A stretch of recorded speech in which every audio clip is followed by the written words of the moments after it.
You guys told me I was being far too harsh on Eddie Howe's Newcastle for not getting anything out of the game against Man City, but I think the proof was there in the pudding for all to see, where Newcastle threw away 3 points against 10-man Liverpool. You don't need me to diagnose that game for you and show you exactly where it all went wrong. I think that was apparent for all to see. But now with maybe a bit of an injury to Botman on top of the problems the squad already has in the final hours of the transfer window, we're about to lock into the most important part of Newcastle's season, the Champions League group stages, as well as that formative part of the league where every point is a prisoner, and getting high up on the table early is what's really going to make sure you can have the best chance possible of replicating last season's success. We spoke on the last couple of videos about where I think there could be problems with the Newcastle team, and I think we've seen quite clearly where they are, but there is some new problems afoot, which we'll be diving into in the video today at any point. If you do laugh, you learn, you like something, or whatever, please do like and subscribe to the channel. We're pushing for 10,000 subscribers, and we cannot do that without your support. So if you do enjoy the content here, like I say, subscribe to the channel for more stuff, hit the like button, and get involved in the comment section. What position do you think Newcastle should be striving to fill in the final hours of the transfer window? We're really interested, as ever, to catch up with the Geordies in the comment section of the video. And yeah, let's just get stuck into it. Now, I've been saying after the Man City game and even the Aston Villa match, as much as it was a fantastic result on the day, of course, that the 888 kind of midfield system is fantastic on paper, but without having the ability to ever step into the ball, to never have anyone that can actually walk into a passing lane, crush a ball out, intercept a move, or even a guy that's travelling, just come in and clean him out, take him down for the team, would be a problem. And I think against Man City, that was definitely an element that allowed Man City in, and against Liverpool, against 10-man Liverpool.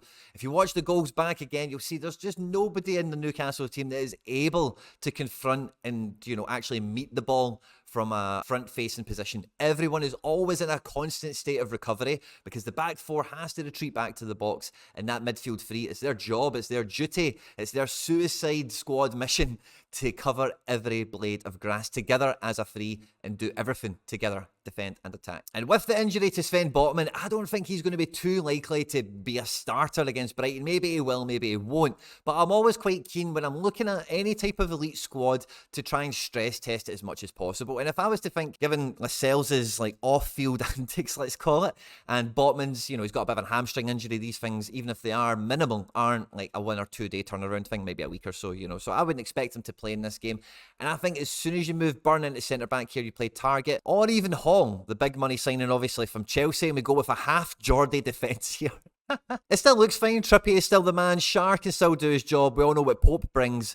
But this defensive unit, without Sven Botman in it, takes a steep nosedive on the quality scale. There's just no two ways about it. And it really does feel that Newcastle need another centre-back to be coming in here. And when you do have a settled partnership, and when you have somebody that's versatile like Burn to come in, it feels really difficult and it feels really awkward justifying another defender. But if you've got these ambitions of being in the top four, you've got these ambitions of, you're going to be playing 6 Champions League group stage games, you're going to want 9 to 12 points like every other ambitious team does as well. These things are going to happen, and you need to still have the quality within the squad to continue to rise to the occasion. Now, I'm not writing this lot off necessarily straight away, because Brighton are a very formidable outfit, and if Newcastle, the same Newcastle that spanked Aston Villa on match day 1, if they can turn up and get a really good result against Brighton, then what a huge bounce back that would be, because guys like Bruno, Tonali, Joe Linton in particular, against Liverpool and Man City, had good moments and bad moments in the game. I think losing Tonali and Gordon against Liverpool was a real sea change kind of moment.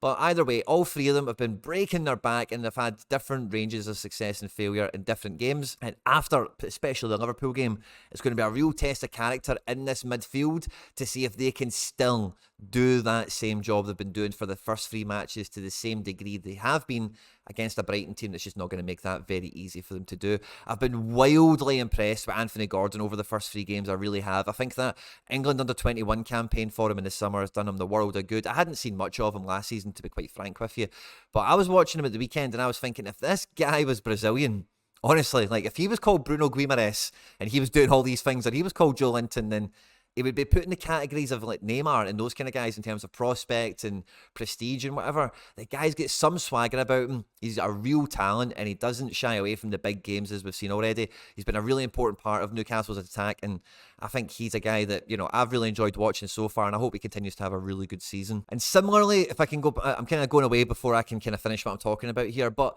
similarly to what we're talking about when you take Botman out of this defence, if you take any of this midfield three out, and yeah, I know the bench is halfway decent and there's some okay replacements that can come in. I'm a big fan of Willock. Anderson looks good by all accounts. Longstaff has been there long enough, he can do jobs, that kind of thing. But again, if you had to do that on top of this defence, if you're to really stress test this, you would have to think another midfielder is in question. Now, I think there's a little bit of space in this team for that Maddison type, if you know what I mean, a guy that can really roam in this kind of zone here, but it doesn't feel like the tactics would allow that for the way the majority of the team is shaped up. So I think the main midfield profile you need is a number 6, a real defensive midfielder that when these guys are going on an attack and Almiron is skying sitters over the bar for fun, because that just seems to be his favourite hobby. Gordon's busting his gut. He's maybe getting 70 minutes and Barnes is keeping on that tempo, that same kind of vein on this left-hand side.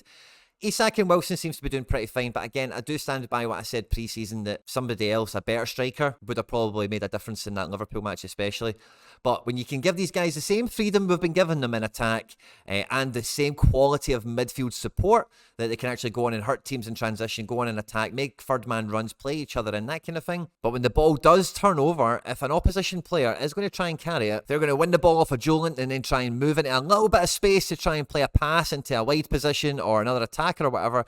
Having someone that's always going to be capable of just covering 4 yards, getting in their face, making a tackle, making it rough and hard for them, as well as any other press that could come in to mark these runners and whatever as well. Because if you're all in a constant stage of retreat, you're always kind of behind the ball, or you're not, no one's just able, to actually just conflict the man who's turned over play and kind of try and be counter-resistant, I guess you would call that, or whatever. It's just absolutely absent in this Newcastle team. And against really good football teams, you need a guy that can step in and crush out. Now, I did speculate that through pre-season we've seen Newcastle kind of shape into a kind of quasi 3-5-2, and I think it was the Aston Villa match, and a lot of you guys said, maybe quite rightly, it was a tactical ploy by Eddie Howe in pre-season, and that's a big thing that helped on match day 1, which is fine. But there's no two ways about he's practiced it, and I think this midfield would probably thank you for this a lot if we did shape it into a back three. Now, in the absence of Botman, maybe this is something that could come out in the Brighton match. You just tuck your burn in and your Trippier. You play somebody like Hall or Target. It's probably not going to be Almiron. More likely, I would say Murphy in this case. Maybe even Livramento. But I would think something like this would be a much more effective kind of plan B, especially if they're not going to sign a centre-back even for the weekend, or a number 6. If they are at the end of their tether and you do need to, as a good friend of mine used to say, God rest his soul, got to piss for the cock you've got, then this for me is not a bad way to go. You kind of protect a little bit of the weaknesses that's in the defence without Botman, as well as the midfield. You'll allow that setup to continue to roam and do what it's doing. And maybe if you have, I've just used Gordon because he was on here anyway, but if you have Gordon up here, probably better Wilson, but if you had Gordon up here as the other forward, you could give him that kind of Maddison-esque freedom to roam around into pockets, kind of similar to kind of what Almiron can do sometimes, I guess. And just, wherever the attack is, he can go and participate in it and make sure he's always effective, no matter what side of the pitch the game is on. Because a guy like him that is quite left-sided at the moment, we've had Almiron on the right, if the ball's all coming down this side, he's got a different role in the game. He's a back post guy and doing some other stuff or whatever, but he loves being on the ball. He loves being involved in the action, and he loves making things happen. Almiron loves to do the same as well, but Almiron was just missing so many chances at the weekend. It feels hard to get, that excited about him. So I do feel that the quality in this Newcastle team is definitely strong. It's definitely still capable of having a really good season, but let's hope the Botman injury isn't that severe. I would like to see another centre-back. I'd love to see a number 6 come in here as well, to make this team much more robust and much more, kind of all-weather, all-terrain, can go through all these competitions, can take a suspension, can take a little injury to a defender or an attacker or something and roll with the punches, keep the quality of the team high, because there's no easy fixtures. We're looking at Brighton, Brentford, and then after that, you maybe think, oh yeah, Sheffield and, a few other teams, maybe they're going to be a bit easier, but by that point, we're 8, 9, 10 games into the season. Champions League will be happening. There is no easy games and there's no excuses. Brighton versus Newcastle is going to be a really exciting game. I'm not even sure I could make a score prediction because I think it's going to be really vital to see what Newcastle turns up. How buoyant are they? Do they hold that kind of disappointment from the last games, does it come into this match somehow? Is Eddie Howe going to crumble under pressure? Is he going to overthink it, underthink it? Because coming away from Brighton with no points after the last 2 games, how the actual performances have went, the pressure has to be on. Let me know what you think in the comment section down below. On screen and now with some other stuff that I've made that YouTube thinks you might enjoy. Stay out of trouble, and I'll catch you on the next one. Take care. Bye-bye.